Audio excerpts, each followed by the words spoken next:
তোমার নাম কি? মোহাম্মদ শাকিল আক্তারি। আজকে তুমি কি সেজে এসেছো? শিক্ষায় আলো ও শিক্ষায় অন্ধ। আচ্ছা, তোমাকে দেখতে অনেক সুন্দর লাগছে। এই সাজটা করার জন্য তোমাকে কে সহযোগিতা করেছিল? আমাদের ইয়াসিন ভাই। আচ্ছা, ইয়াসিন ভাইকে অসংখ্য ধন্যবাদ এরকম একটা সাজ উপহার দেওয়ার জন্য। আমরা চলে যাব পরবর্তী প্রতিযোগীর কাছে। তোমার নাম কি? মোহাম্মদ ইমন রাজা আক্তারি। আচ্ছা, তুমি কি সেজেছো? সবজিওয়ালা। আচ্ছা, সবজি বিক্রি কিভাবে করে তুমি জানো? একটু অতিথিবৃন্দের কাছে উপস্থাপন করতে পারবা? দেখ কেলন ভাই, চলন দেখ কেলন, টাটকা সবজি একদম নিলে বেশ টাটকা সবজি। অসংখ্য ধন্যবাদ। এই পর্যায়ে আমরা পরবর্তী প্রতিযোগীর কাছে চলে যাব। দেখা যাচ্ছে ওর কাছে পিস্তল আছে, হ্যাঙ্গার আছে। তুমি কি সেজেছো? আমি চিংগাম সেজেছি। আচ্ছা, সিঙ্গম স্যার। সিঙ্গম স্যারের কিছু ডায়লগ অতিথিবৃন্দের কাছে শোনাও। চিংগামের চক্কর থেকে বলছো ইম্পসিবল, বলো তো ইম্পসিবল। চল, তোমাকে আমি চলবো না। গুলি মারো পড়ে তারপর। আই আম্মা। ধন্যবাদ, অসংখ্য ধন্যবাদ। এই পর্যায়ে আমরা পরবর্তী প্রতিযোগীর কাছে চলে যাব। তুমি কি সেজেছো? ডাক্তার আচ্ছা, ডাক্তার। তোমাকে এই সাজটা করতে কে সহযোগিতা করেছে? মোহাম্মদ তাহিয়াত। আচ্ছা, তাহিয়াতকে ধন্যবাদ।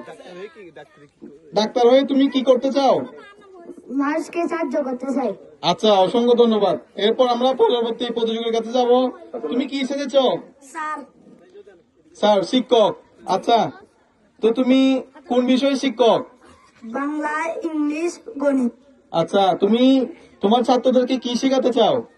বাংলা। আচ্ছা, অসংখ্য ধন্যবাদ। এরপর আমরা পরবর্তী প্রতিযোগীর কাছে যাব। তুমি কি সেজেছো? হিপ শিক্ষক। আচ্ছা, হিপ শিক্ষক। তো তুমি কি পাঠদান করবে তোমার ক্লাসে? হিপস। হিপস। আচ্ছা, অসংখ্য ধন্যবাদ। এর পর্যায়ে আমরা দেখতে পাচ্ছি তার গায়ে লেখা আছে ফিলিস্তিনবাসী। তাকে আহত অবস্থায় দেখতে পাচ্ছি। তোমার নামটা যদি জানতে পারি? জেহান আক্তারি। আচ্ছা, এই সাজটা করতে তোমাকে কে সহযোগিতা করেছে? আপনার ইয়াসির। আচ্ছা, তুমি কি সেজেছো? ফিলিস্তিনবাসী। হ্যাঁ, আমরা জানি আমাদের ফিলিস্তিনের মানুষেরা অনেক কষ্টে আছে, অনেক অত্যাচারে আছে। তো আমরা তাদের মুক্তি কামনা করি। তো তুমি তোমার অনুভূতিটা প্রকাশ করো ওদের, মানে ফিলিস্তিনবাসীরা এখন কি রকম অবস্থায় আছে, এবং তুমি কেন এত সাজ থাকতে এটা কেন তুমি সাজলে? ফিলিস্তিনের মধ্যে অনেক কষ্ট হচ্ছে, যেমন কি যেন আমরা যেতে পারতেছি না। আমরা এখান থেকে যেন ওদেরকে সহযোগিতা করতে পারি। অসংখ্য ধন্যবাদ। এরপর যে আমরা পরবর্তী প্রতিযোগীর কাছে চলে যাব। দেখা যাচ্ছে আমাদের মাঝে একজন ঘটক সাহেব এসে উপস্থিত হয়েছেন। তোমার নামটা যদি জানতে পারি? মোহাম্মদ সাইমন। আচ্ছা, সাইমন, তুমি কি সেজেছো? ঘটক। ঘটক। এ পর্যন্ত তুমি কয়টা মেয়ে দেখেছো? হাজারের উপর।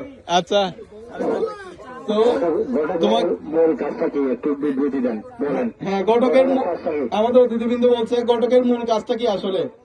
ঘটকের মূল কাজ হচ্ছে যে পাত্র দেখে মেয়ে আনা, পাত্রী খুঁজে আনা। আচ্ছা, পাত্রের জন্য পাত্রী খুঁজে আনা। আচ্ছা, ঠিক আছে। তো তোমাকে এই সাজটা করতে কে সহযোগিতা করেছে? মোহাম্মদ সাকিব। আচ্ছা, সাকিব, অসংখ্য ধন্যবাদ।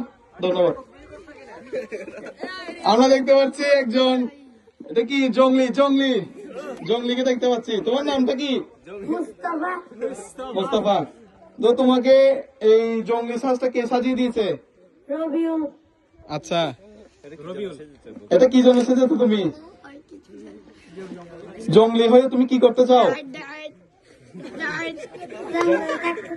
আচ্ছা, জঙ্গলে থাকতেছে। এরপর আমরা দেখতে পাচ্ছি কালিয়া ডাকাত। তোমার নাম কি? মোহাম্মদ ইব্রাহিম। ইব্রাহিম, তুমি কি সেজেছো? কালিয়া ঢাকা। ডাকাতে কি করে? কালিয়া ডাকাত কেন ফেমাস? কি জন্য বিখ্যাত? ও কি করে? ওর সামনে সবাই আসলে বয়েম মাটিতে হাড়ু ডুবু গায়। আচ্ছা, আচ্ছা, কেননা সে হলো কালিয়া ঢাকা। অসংখ্য ধন্যবাদ।